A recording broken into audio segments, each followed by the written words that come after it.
বাইম মাছ রান্না করার জন্য প্রথমে মশলা রেডি করে নেব। আর মশলার মধ্যে নিয়েছি পেঁয়াজ, মরিচ, রসুন, লঙ্কা। এবার এগুলোকে আমি প্রথমে ভেজে নেব। আর ভাজতে ভাজতে মাছের সাথে যে সবজিটা দেবো আলু, ওইটাও কেটে ধুয়ে রেডি করে নেব।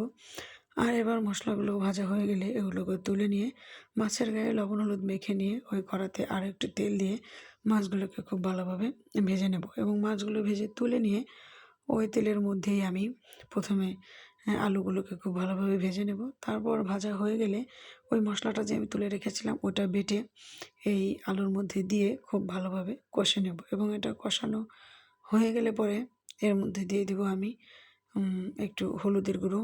আর যেহেতু আমি এর সাথে দিয়ে দিয়েছিলাম আগের থেকেই লঙ্কা, তো এবার এটাকে আমি একটু নেড়ে চেড়ে তারপরে পানি দিয়ে আরও একবার ভালো করে কষে নেব।